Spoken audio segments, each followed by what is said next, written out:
नमस्कार दोस्तों, आप देख रहे हैं एक भारत डेली और आपके साथ मैं हूं राम बाबू गौतम। आज मैं दिल्ली विधानसभा चुनाव को लेकर के आपके सामने कुछ आंकड़े लेकर के आया हूं।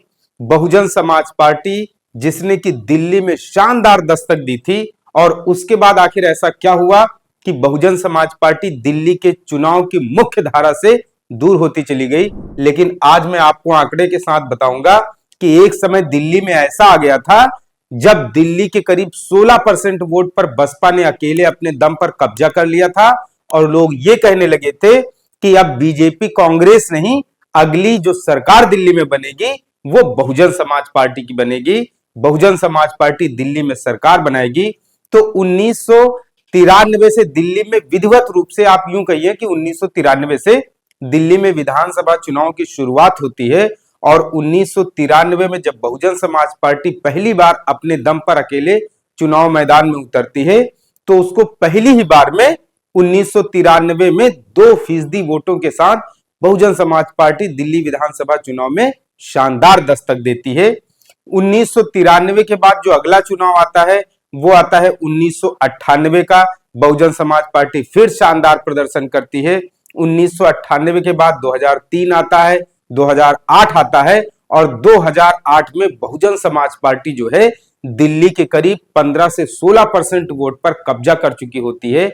तो ये कहा जाता है कि 2013 में हो सकता है बहुजन समाज पार्टी अकेले अपने दम पर सरकार बना ले। लेकिन आपको याद होगा कि दिल्ली में उसी बीच में जब यूपीए पार्ट 2 चल रहा था तब दिल्ली में अन्ना आंदोलन अपने चरम पर था और अन्ना आंदोलन और भ्रष्टाचार के खिलाफ एक लड़ाई उस समय जो चली, उसके बाद जो है उस आंदोलन में कहीं न कहीं बहुजन समाज पार्टी का जो दिल्ली में दलित मुस्लिम सामाजिक समीकरण कार्यक्रम चल रहे थे वो उसमें दब जाता है और 2013 में दिल्ली में जो सियासी तस्वीर होती है वो पूरी तरीके से बदल जाती है। 2008 में वो बहुजन समाज पार्टी जो दिल्ली में करीब 15 से 16% वोट शेयर पर कब्जा करती है, वही बहुजन समाज पार्टी 2013 के लोकसभा चुनाव में लड़खड़ा जाती है और महज 5 से 6% वोट पर आ जाती है। 2008 में आपको बता दें कि दिल्ली में बहुजन समाज पार्टी ने 2 सीटें भी जीती थी, जिसमें कि एक आरक्षित सीट थी और एक गैर आरक्षित सीट थी। तो बहुजन समाज पार्टी के साथ आखिर ऐसा क्या हुआ, बहुजन समाज पार्टी दिल्ली से आखिर क्यों दूर होती चली गई, इसके बहुत सारे कारण हैं।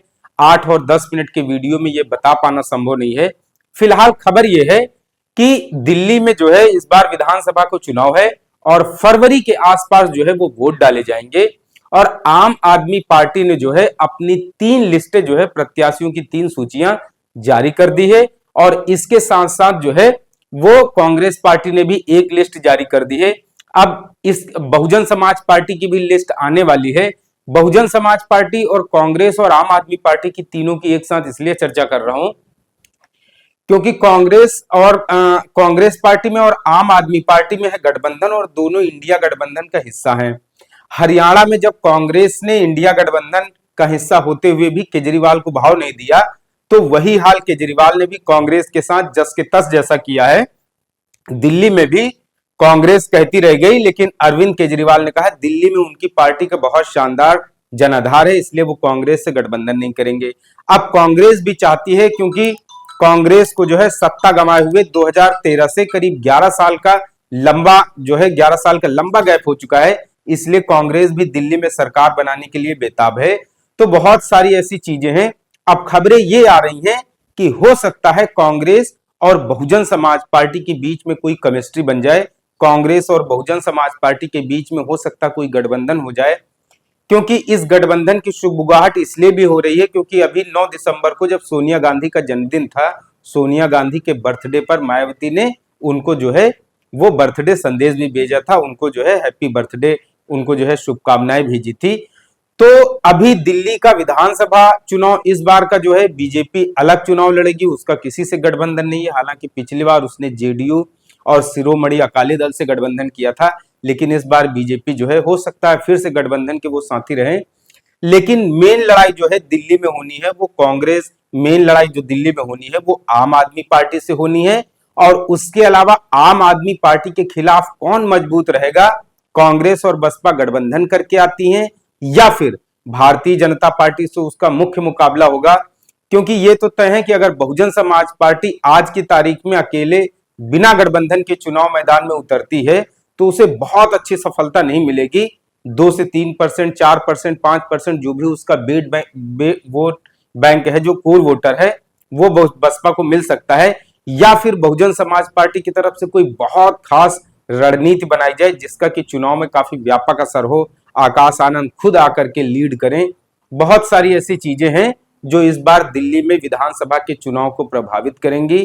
तो दिल्ली विधानसभा का चुनाव बहुत ही ज्यादा महत्वपूर्ण है। तो दरअसल दिल्ली में कांग्रेस और बहुजन समाज पार्टी के बीच में गठबंधन की गुफ्तगू इसलिए भी चल रही है क्योंकि जब 2020 का विधानसभा चुनाव हुआ था दिल्ली में, तो उस समय कांग्रेस 0 पर आउट हो गई थी और बहुजन समाज पार्टी को भी कोई सीट नहीं मिली थी। बीजेपी को सिर्फ 8 सीटों पर संतोष करना पड़ा था और आम आदमी पार्टी ने अकेले अपने दम पर जो है वो 62 सीटें हासिल कर ली थी। अच्छा, दूसरी एक बड़ी बात यह भी है कि कांग्रेस पार्टी ने नई दिल्ली से, जहां पर अरविंद केजरीवाल को चुनाव लड़ना है, वहां से शीला दीक्षित के बेटे संदीप दीक्षित को मैदान में उतार दिया है। अब आप सोच लीजिए कि इंडिया गठबंधन का हिस्सा होते हुए भी अरविंद केजरीवाल मतलब आम आदमी पार्टी और कांग्रेस किस तरीके से आमने सामने से टकरा रही हैं। और संदीप दीक्षित इसलिए भी बड़े कद के नेता माने जाते हैं क्योंकि वो शीला दीक्षित के बेटे हैं और शीला दीक्षित ने लगातार 3 बार दिल्ली में सरकार बनाई और दिल्ली की जनता का अभी भी शीला दीक्षित से एक इमोशनल जो है वो अटैचमेंट भी है। बहुजन समाज पार्टी कांग्रेस को एक दूसरे की इसलिए भी जरूरत है क्योंकि बहुजन समाज पार्टी ने आखिरी बार 2008 के विधानसभा चुनाव में करीब 15 से 16% वोट हासिल किए थे। तो अब कांग्रेस को भी लग रहा है कि अगर दिल्ली में अपनी जमानत बचानी है, आने वाले समय के लिए अगर दिल्ली में अच्छा संदेश देना है, तो इस समय उसे गठबंधन के लिए एक ऐसा पार्टनर चाहिए जो अगर साथ आ जाए तो चमत्कार भी हो सकता है। 1993 में जब दिल्ली में पहली बार विधानसभा के चुनाव होते हैं तो बहुजन समाज पार्टी ने 55 प्रत्याशी उतारे और करीब 2% वोट शेयर पर कब्जा कर लिया। उसके बाद 93 के बाद जब 98 में विधानसभा के चुनाव होते हैं तो इस बार बहुजन समाज पार्टी ने अपने 40 प्रत्याशी मैदान में उतारे और करीब 6% वोट के आसपास जो है दिल्ली में वोट शेयर बसपा का हो गया। अब इसके बाद 2003 में आ जाइए तो बसपा का वोट शेयर बढ़ करके 6 से करीब 9% वोट शेयर हो गया और बसपा ने अपने सारे पुराने रिकॉर्ड जो है वो ध्वस्त कर दिए।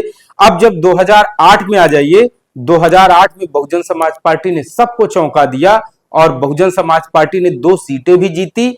इन सब के अलावा जो है बसपा का वोट परसेंट 15% के ऊपर वोट शेयर चला गया। 2008 के बाद जब 2013 का चुनाव हुआ तो अन्ना आंदोलन चल रहा था।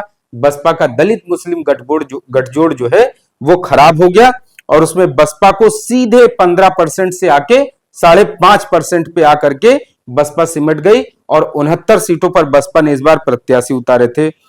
2015 के बाद 2013 के बाद जब 2015 में फिर से चुनाव होता है, 2013 में दरअसल किसी भी पार्टी को पूर्ण बहुमत नहीं मिलता है। कांग्रेस से बाहर से समर्थन लेकर के अरविंद केजरीवाल मुख्यमंत्री बनते और महज 49 दिन के बाद ही इस्तीफा देना पड़ता है और दिल्ली में 2014 में राष्ट्रपति शासन लग जाता है।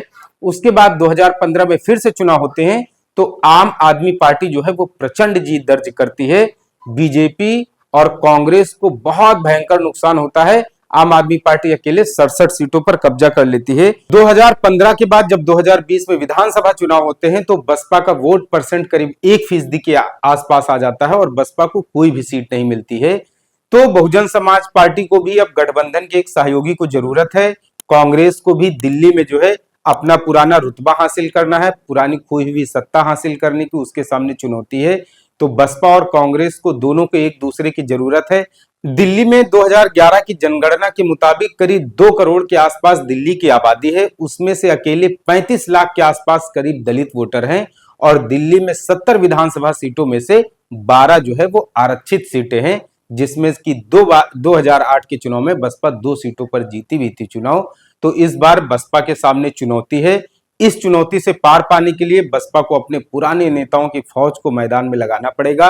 बहुजन समाज पार्टी इस बार के चुनाव में बहुत अच्छा प्रदर्शन कर चुकी है, कर सकती है। दिल्ली की जो जनता है वो आम आदमी पार्टी को भी देख चुकी है, कांग्रेस को भी देख चुकी है, बीजेपी को भी देख चुकी है और बसपा जो है इस बार के चुनाव में अच्छा प्रदर्शन कर सकती है अगर बसपा बहुत ही बेहतर रणनीति के साथ मैदान में उतरे। आपसे अपील है, एक भारत डेली को शेयर और सब्सक्राइब जरूर करते रहें। धन्यवाद।